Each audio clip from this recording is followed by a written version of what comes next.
There's one thing people love more than anything else in this world, because if they're given the choice between anything else in this world or this, they usually will choose this. That idea is money. And an idea because usually it's just a simple piece of paper, so I can pull out a piece of paper right now and boom, this is money right here, okay? That's money to most people. And hey, it is actually something we trade with, that we use in our day-to-day life, but how much are we actually controlled by it? Because there are things in our day-to-day life, like this water bottle, okay, and I have control over these things. But what happens when these things control me? I'm no longer in control, am I?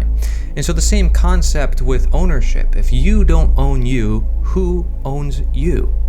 This will help you understand everything in the world, and I'm going to do it with a short story written by Victor Johnson. Let's get into it. The man didn't just not like his neighbor, he hated him. So much so that he was willing to pay a friend $500 if he would key the neighbor's car. The friend thought about it and said no. Well, why not? Because it wasn't worth it to him. The friend had high morals. Not so fast. Notice what he said. It wasn't worth it. The man assured the friend that he would not get caught. Then why would the man not do it himself? Because he would rather have someone else do it for him. So would you do it for $750? Or let's make it $1,000. Will you do it then? What would you do?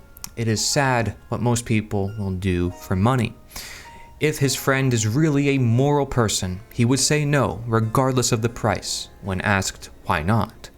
This is the right answer, as he might say, because it is not my car. If I wanted to scratch my own car, that's different, but neither I nor does anyone else have the lawful right to destroy someone else's property, right? It's just not moral, it's not correct for me to hurt somebody. Upton Sinclair famously said, quote, "It is very difficult for a man to understand something when his livelihood depends on him not understanding it." And this we can apply to the situation of money here. This is the crux of morality. If someone says that they are a good person, no amount of money can change that. And if it does, then they are not a good person. If a person is being arrested for a lawful act, but man's law says that it's illegal, where is the morality in that? I am just following orders, or if you don't like the law, then just change it. These are just merely lame excuses.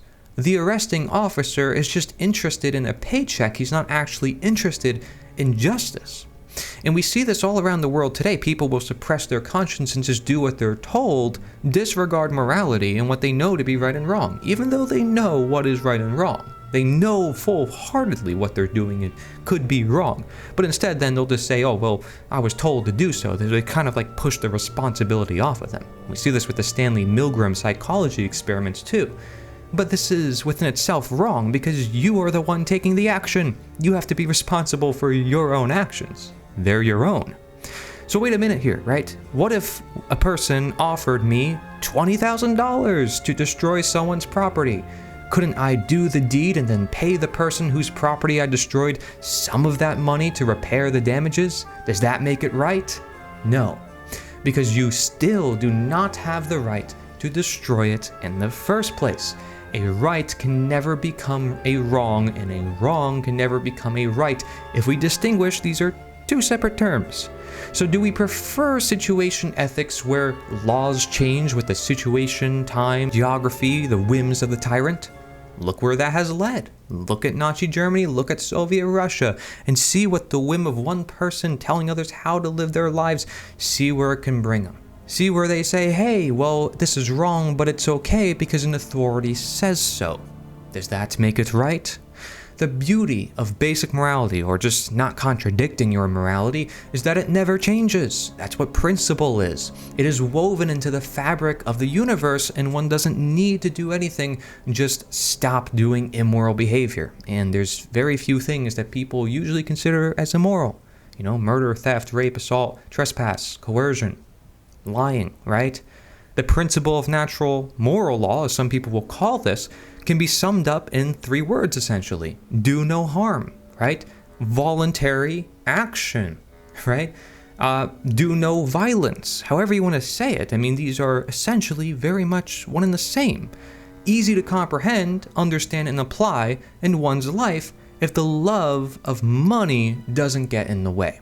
If the love of the material world doesn't get in the way of these spiritual, moral, mental, physical ideas, because even money's not like a physical thing. Like gold and silver is better than a piece of paper, but even then, it's still not as meaningful as a person. Having love for a person, having love for something even deeper than a person is like their soul, right? Their heart. This is what we usually say. You know, it's almost Valentine's Day. I can say that. I think it's pretty applicable, but you get the point.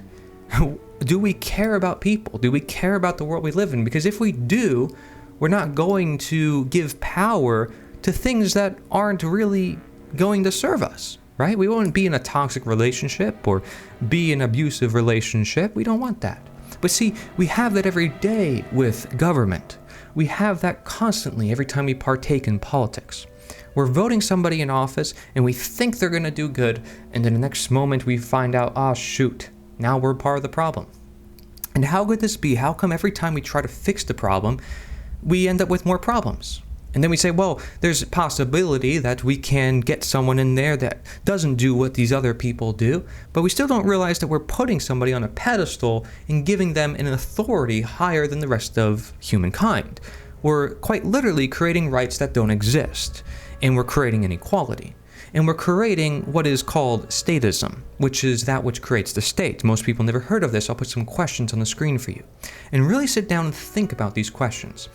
If you want a lot more questions like those, you can go to theliberator.us. You can also send us an article. I'll turn it into a video for you. Go to theliberator.us. Don't forget, you have these people who have all this money, and they can lobby Congress, they can lobby government, and use government to their advantage for their corporations, for their businesses. And that makes it not so much a free market where people are competing and the best solutions rise to the top. No, it makes it a monopoly.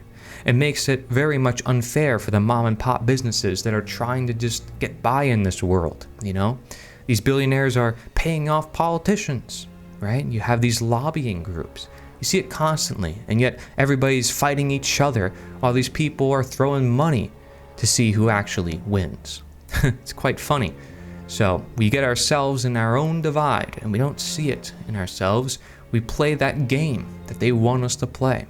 And I'm saying we don't need to. We can grow food forest, we can inspire people, empower them directly, rather than begging and voting and just expecting things to change on its own.